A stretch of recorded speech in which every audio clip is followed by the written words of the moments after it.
Hi all. In this session, we are going to learn about short circuit evaluation. Short circuit evaluation is usually followed in selection statement execution. Selection statement evaluates conditions using two methods: strict evaluation and short circuit evaluation.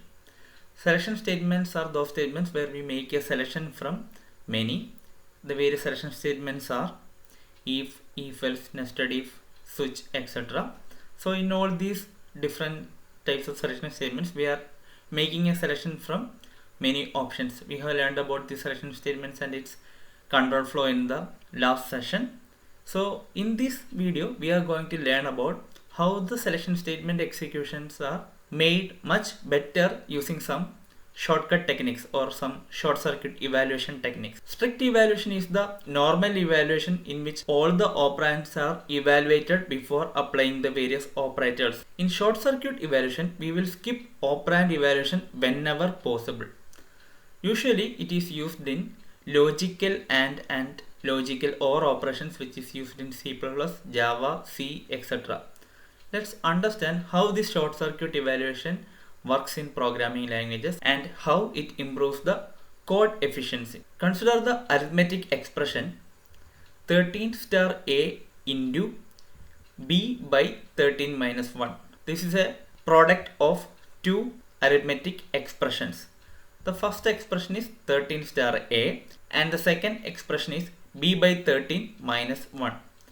So if the value of A is 0, then this 13 star A will be 0 and this 0 into B by 13 minus 1 will be 0. So if A is equal to 0, LHS of this particular expression is 0. Then there is no need to evaluate the other part, that is B by 13 minus 1. We don't need to evaluate this part, B by 13 minus 1. So we can skip that particular expression evaluation if the result of this first statement is 0. That means in a sequence of multiple operations, if any of the intermediate operand or expression evaluation results 0, then we can skip all other expression evaluation procedures. This is what is called as short circuit evaluation. In arithmetic expression, this is possible only for products, but it is not at all easy to detect during the execution of a particular program. So it is not usually followed in programming language. But this same concept can be used in case of logical AND operation and logical OR operation. Consider the truth table of a logical AND operation. If the first statement is false and the second statement is false, automatically the result will be false. If the first statement is false and the second statement is true, then the result will be false. If the first statement is true and the second statement is false, then the result is false. And if the first statement is true and if the second statement is true, the result will be true. So in this scenario, it is observed that if the first statement is false, the result will be always false regardless of what is the result of the second statement. If it is false or true, the result will be the same. If the first part of an expression is evaluated false in an AND operation, automatically the end result will be also false. So if the first statement is false, we can skip or short circuit the evaluation of the second operation in that particular expression. The same in the case of OR operation. In the OR operation, the truth table is false false will result in false, false true will result in true, true false will result in true, and true true will result in true.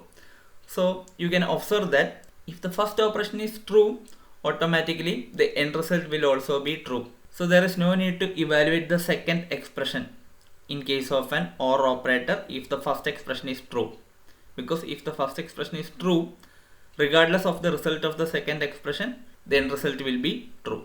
So in case of logical AND and in case of logical OR, we can do short circuiting.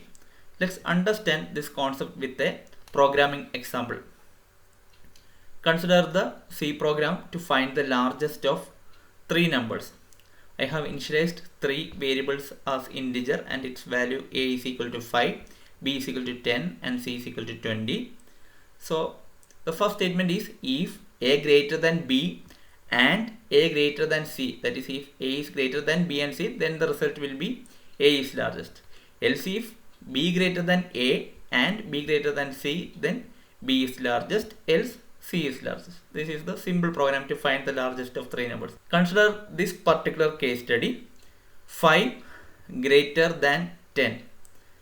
5 greater than 10 is false. So in an AND operation, we don't need to evaluate the second part if the first part is false, because an AND operation will be only true if both the parts are true. So if the first statement itself is false, the second part need not to be evaluated, because whatever the result of that second part, the end result will be false itself. 5 greater than 10 is false, so we can skip the evaluation of 5 greater than 20. So this is what is called as short circuit evaluation. Whenever possible, we can skip the expression evaluations during the execution of a selection stage. So hence it will improve the code efficiency and thereby reduce the execution time of a particular program. Thank you.